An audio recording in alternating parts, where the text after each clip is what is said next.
Hey guys, welcome back to another podcast of Baseball HQ with Dakota as the main host and me as the co-host, and we have the two other. So thankfully they were able to come today. So hopefully everyone's been having a good week so far. Sorry that we were not able to do it last week, but things that we want to talk about today is the passing of Charlie Kirk being assassinated on campus at Utah University.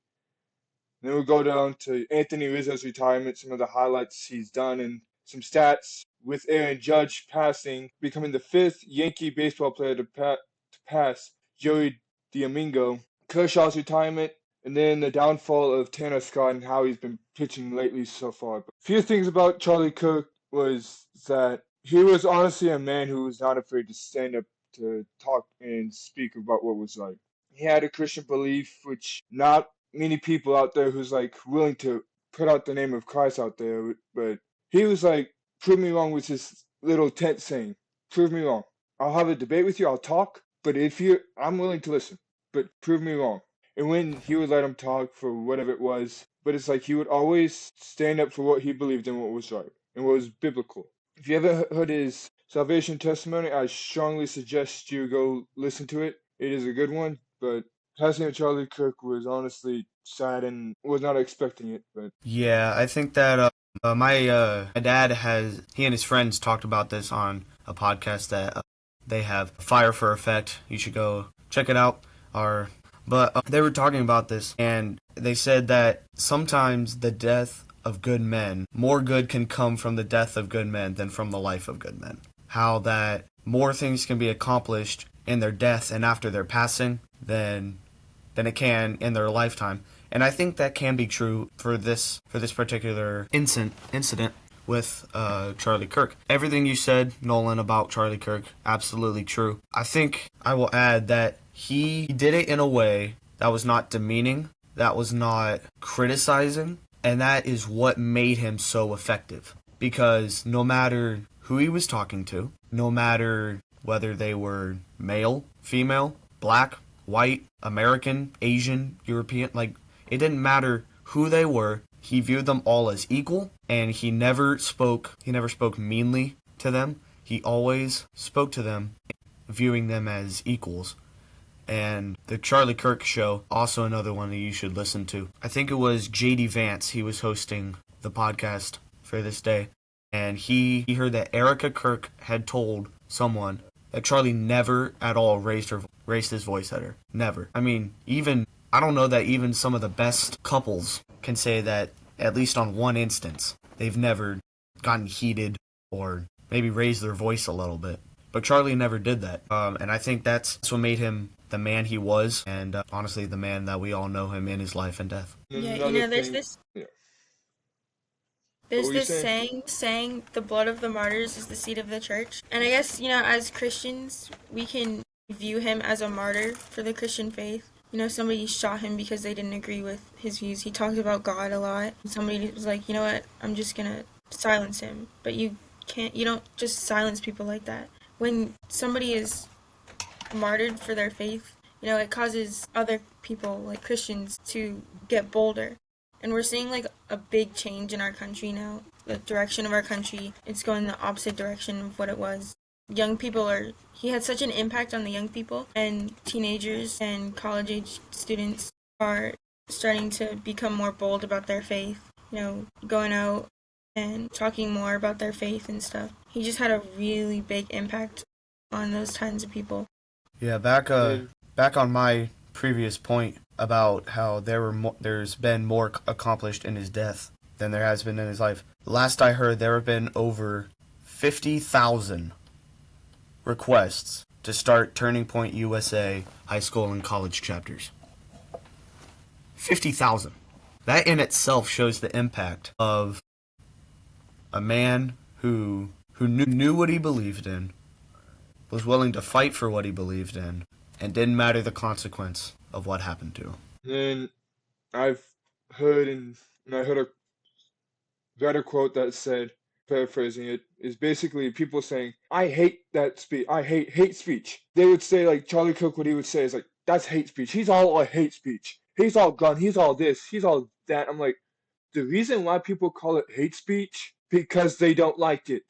They know it's true, Yeah. but they're saying, "Oh, it's hate speech."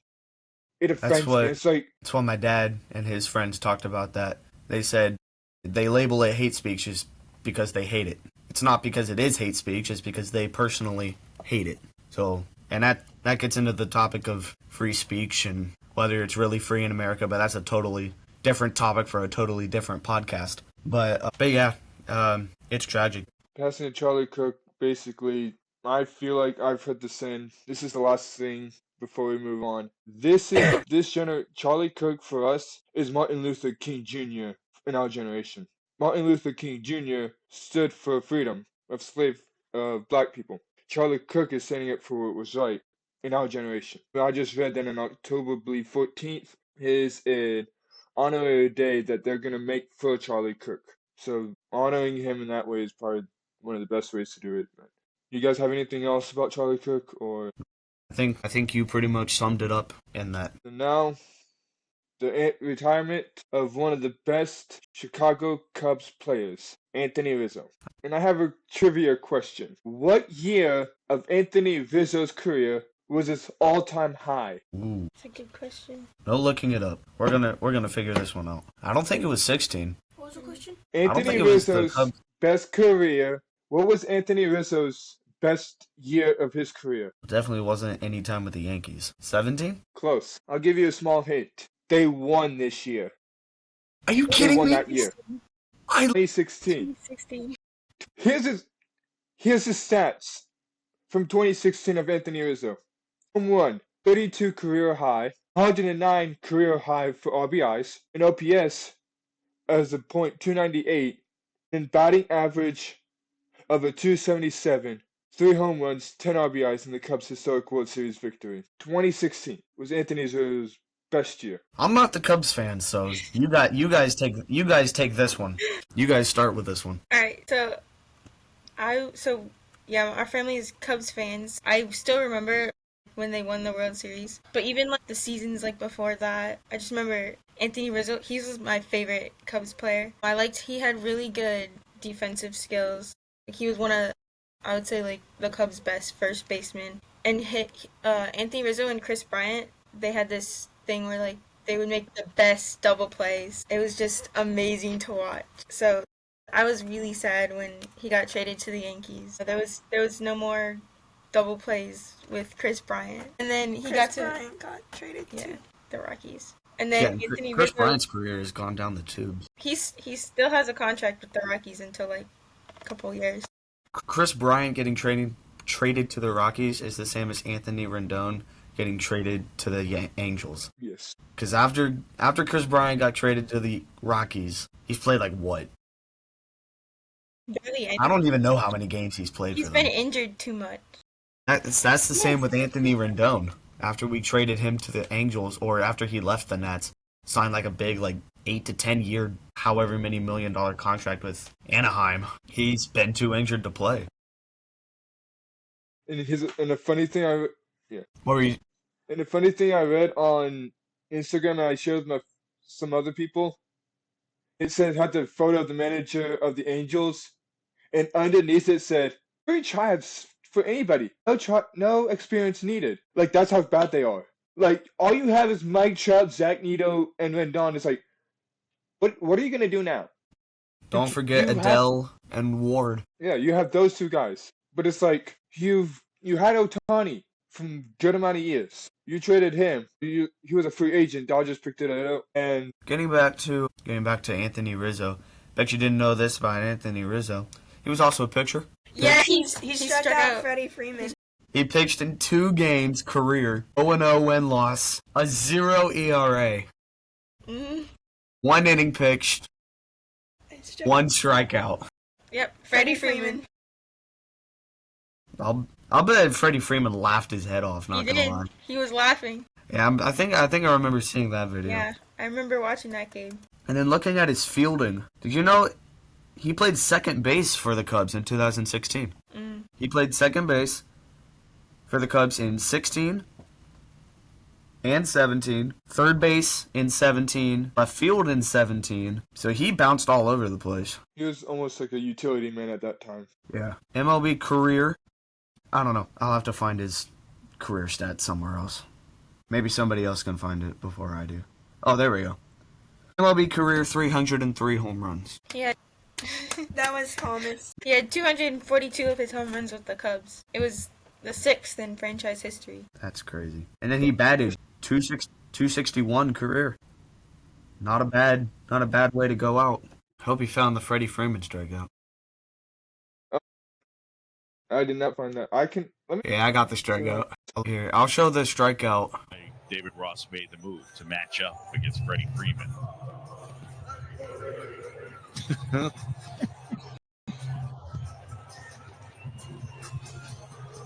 And then you have the chant, the Go Cubs Go win. Smiling. The smile says it all. And Freddie's smiling right back at him. You're going to drop down on him. Freeman was 4 for 4 at that point. He goes a double and a home run.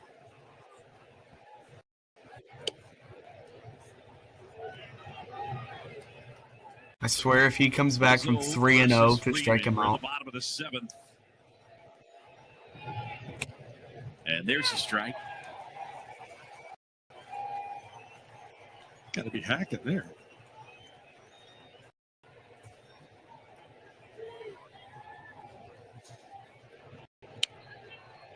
Freeman fouls it off. A little something extra. Yeah. They're all laughing. Two of the best personalities in the sport squaring off right here. He wants to punch him out so bad.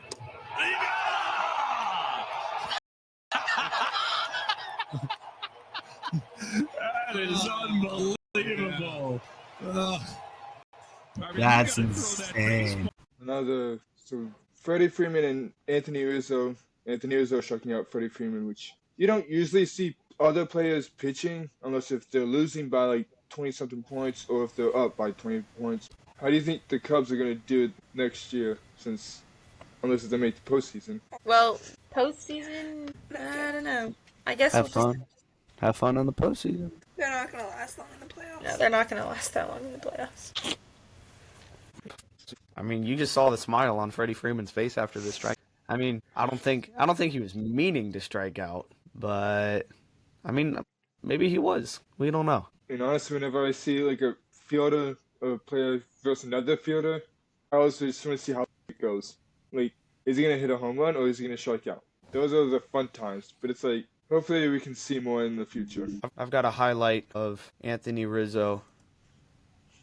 14 pitch at bat that ended up being probably the best at bat of the year for the Cubs. You at home? Yeah. St. Harvey. Cubs within a run. Nobody on, one out. Bottom 6.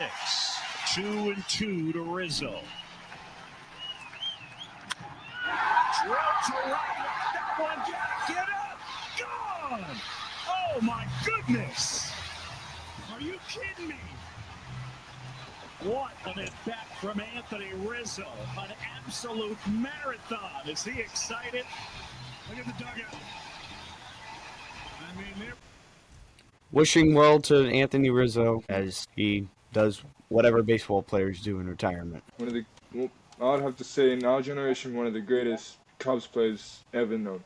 Unless if you want to consider Chris Bryant. But hitting... They're probably like the greatest duo. So that was 14. a 2-pitch. That was a count when he hit that home run. So minus the hit, that's 13. Minus the 2 balls, that's 11 foul balls. Fouled 10 balls off. That's insane. Yes, I will say it, one of the greatest players who of the 2000s, and certainly in our generation. I would have thought the Cubs fans had more to say about that, but I just thought it was really cool. I guess they're in awe.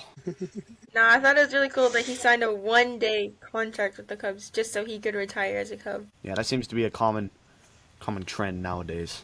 Anthony Rizzo retired as a Chicago Cubs. Next topic, Aaron Judge passing Joey DiMaggio, or however you say his last name, DiMaggio, becoming the 5th MLB New York Yankee fielder for the most home runs in his career. Yes, I was trying to find the MLB article on him. Not only was this just home run numbered however many it was, passing Joe DiMaggio, but it was out of Fenway Park. Listen to the boos. That's one strong human right there. Yes. I think that was home run number 360. I have it. The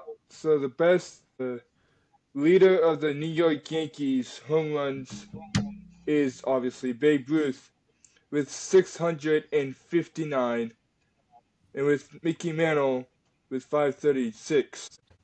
He's actually 4th. Lou Gehrig is 493. Okay. He might pass Gehrig, but anyone other than that, I don't know that. How old is he? 33? He's 33. Yeah. So, with, probably 7 years left in his career? I think he'll probably stay 4th on that list. But Judge, obviously one of the best baseball players of the age. Yes. That's no secret to anyone. But, so I guess that we'll... Aaron, there's not much you can say about Aaron Judge that hasn't already been said. All you can really do is just reiterate what everybody's already said about him. If you could put Aaron Judge and Shohei Ohtani in a one-on-one home run derby, who do you think would win? I'll let you guys start on that one. I think Shohei Ohtani would win. We've got one vote for Ohtani.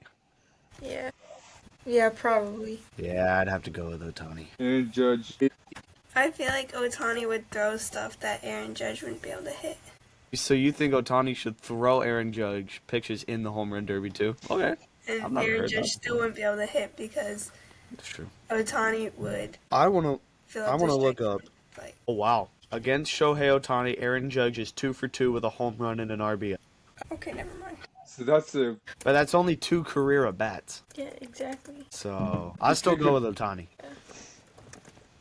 Also, Shohei Ohtani hasn't done that much pitching recently. Yeah, he has been doing some pitching lately. I'd have this, in my opinion, I don't know if I'm right or wrong with this, but just from a Dodgers standpoint, Ohtani's this year has done better than most people would expect him to do. After a Tommy John surgery and out for 2 years of pitching, 1 to 2 years, Ohtani this year, 1 for 1, 13 games, 3.29 ERA with 41 innings pitched, 54 strikeouts. Yeah, he's pitched in 13 games this year. So he has done a little bit of pitching. ChatGPT says that Aaron 41 Judge would probably win the home run. This is a baseball podcast, not a ChatGPT baseball podcast. Well, they said Aaron Judge would probably win because he can hit the balls farther, and he's more consistent. More That consistent. is true. Distance-wise, yes. Ohtani's batting average is a 283 right now, with 52 home runs. So, and 91 RBIs, so... Being able to pitch and hit like that, you had... I believe it was either 2015, 16, or 2018, somewhere around there. You had Max Scherzer who could pitch and hit, while at that time pitchers were hitting. They never knew what the DH was. So you would have pitchers hitting home runs like Max Scherzer could hit home runs. Jacob deGrom hit a home run. Clayton Kershaw, he's hit 1 home run. 1. And it's like, but now we have DHs, so yes, it helps the pitchers keep their arms safe and strong enough. But I honestly want to bring back the pitchers hitting again. I honestly want to see those again. I'm going to respectfully disagree with you on that one. What about the excitement? Like, let's say There's a no pitcher point. hits a home run. A pitcher batting is the same as a fielder pitching. Hey, There's not really... But Like, it, I'm like, going to... What were you like saying? there's more variety if you have the pitchers batting, and Yeah. like they can still get hits and stuff. It's a controversial topic. We'll just say that. Yes. But anyway, Aaron Judge, passes Joe DiMaggio. Watch out, Lou Gehrig.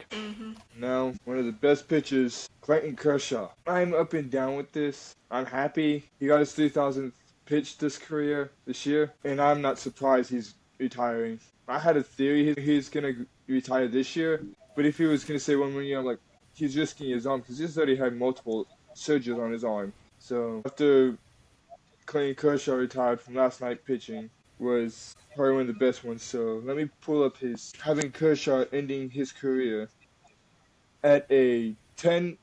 This is his whole career: 222 wins, 453 games pitched, with an ERA of 2.54, 2,849 innings pitched, with 3,045 strikeouts. His whole entire career. And if you just look at this year's 10-2, 3.55 ERA, 106 innings pitched, 77 strikeouts, 21 games. While Dakota is pulling up the video of last night's final pitch of Clayton Kershaw, it was in 2016, the Dodgers played the Cubs. We wanted to see Kershaw pitch, but we saw someone, I don't remember who was, Julio Urias was pitching that night. We're outside, right where the Dodger buses are, and behind the wall, walks out Clayton Kershaw. And I'm standing there with the Chicago Cubs popcorn bucket with my dad, and Kershaw comes around the corner. I see him. I'm like, can I get a ball? Can I get the baseball signed? But I'm like, I can say I got to see in person a famous future Hall of Fame pitcher. So that's my favorite memory of Joe. Yeah. I've got a couple key or famous Clayton Kershaw moments. First of all, probably the biggest thing he's ever done in his career happened this year.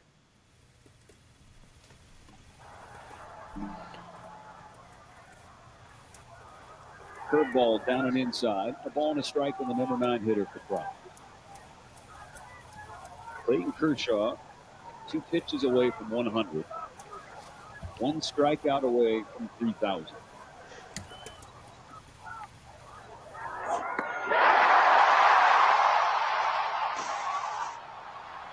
One and two.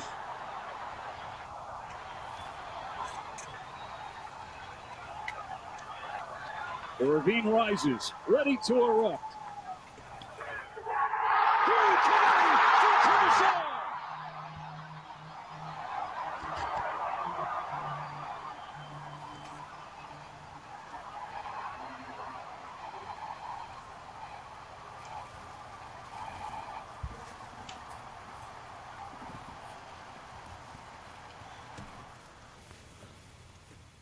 $3,000 pictures. 3,000 strikeouts. I think he's one of only 6 pitchers to do that career, something like that.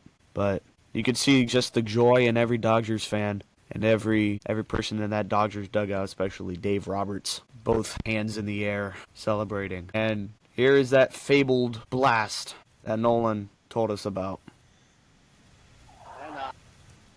And Kershaw followed by Crawford and Ellis.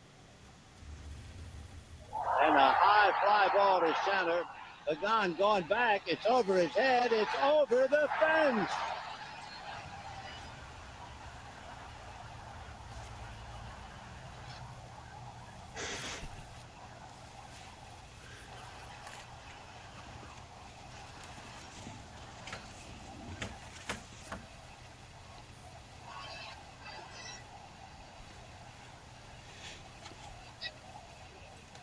That's improbable. Like, That's why. how many total home runs have all total major league pitchers hit? There have been a total of 1,866 pitchers who have hit at least one home run in MLB history. They have collectively hit 8,795 home runs.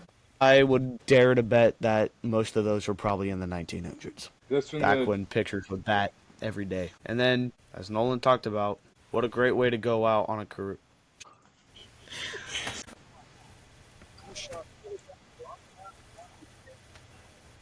And he slams out.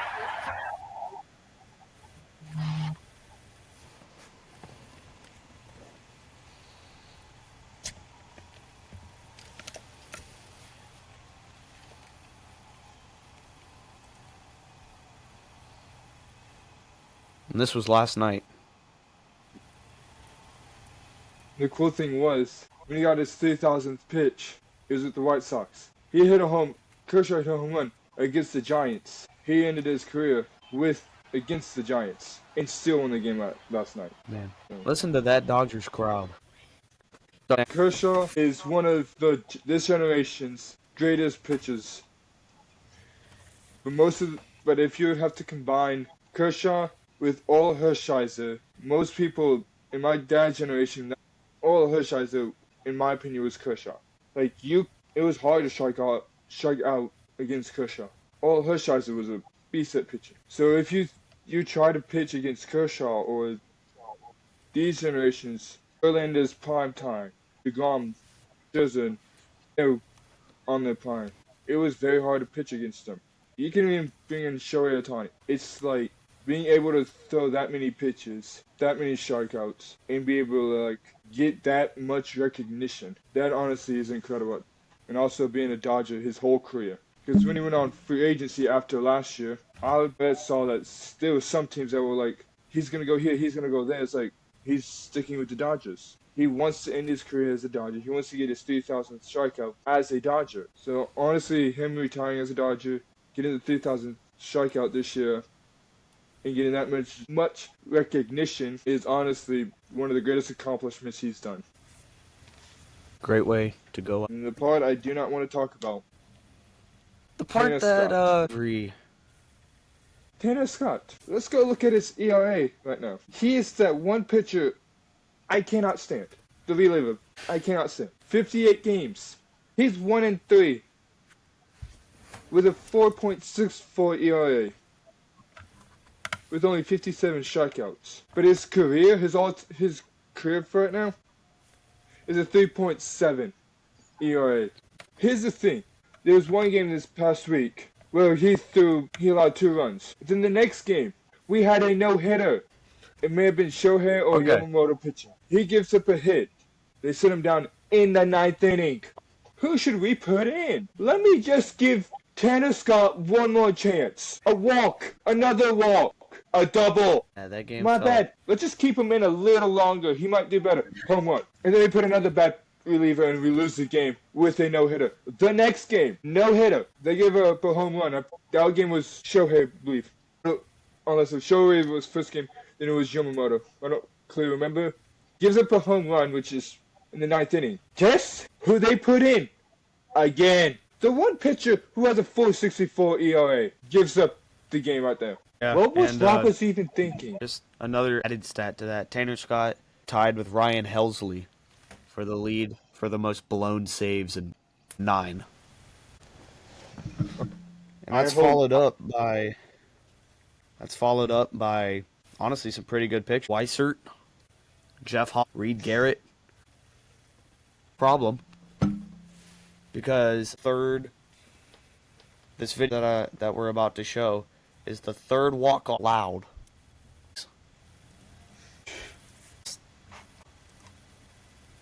By Patrick Bailey.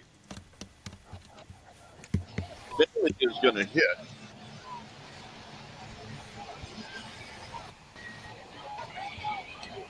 If you're thinking about pinch hitting, the only one you got left is another catcher in Kisner.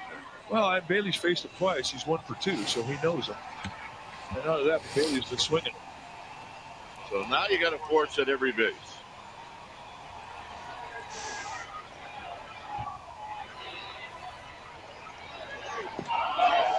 Nice block.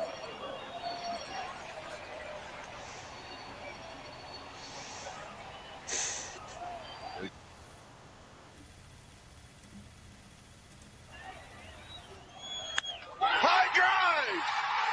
Left field! Out of here!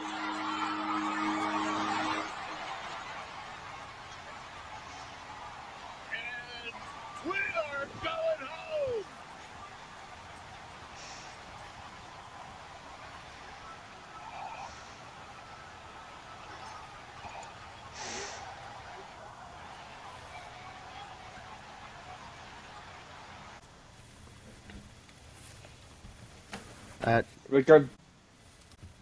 That's a pretty bad. Can't even really blame Scott for throwing down the middle. Ball. No. That was a strike zone. So I don't know that you don't give Tanner Scott that pitch. Blame to him for. It's for making that. That's where it comes in, and I think that's how it comes up to 9. And I'm hoping that Dave Roberts does not put in Tanner Scott right after the starter. Or practically, you give up 9 saves. Don't even let him play in the postseason. And I think that does bring up a point though. To be the Dodgers closer in the postseason going into October. Because if he's not, then because I don't know that you postseason having a 1-3 win-loss record of 4.64 saves. With 9 blown saves, if he had converted those save opportunities, he would be at 30 season. It's just like, it's not what you need in a big league closer. and I believe Kirby Yates I could probably put as a closer. But if Roberts, because Kirby Yates just, I believe, got off the injured list recently. But never mind. Nope. Yates is a 505. Kirby Yates. Yeah, not him. I don't know who. I feel like Tanner Scott's. He's the one that would come in right behind the starter. Vesio usually comes behind the starter. Anthony Banner comes behind the starter, are the 2 main ones. But it's Tanner's got to get out fast. So honestly, I don't think he will. Let's just load the bases. 1-1, 10th inning. Let me throw a bad pitch, see what he'll do. You can't control things. So. Yeah. Good discussion today. Yeah. Anything else you got? Everyone for chiming into episode 2. We'll hopefully be back next week at about the same time. Don't forget to check us out. Spotify, Apple Podcasts, YouTube. Give us a comment. I haven't really had a comment yet, except from 2 people that I already know. So drop a comment, a 5-star review, and don't forget to check in with us. You can contact us, baseballhqpodcast.com. Give us your thoughts. Maybe give fan mail, ask your questions. Give us some topics. Give us some topics, and we'll be more than happy to handle them. Guys, thanks for coming on. It's great topics for retirements, as well as some milestone moments. So, we'll catch you at the fields. It's a great day for baseball.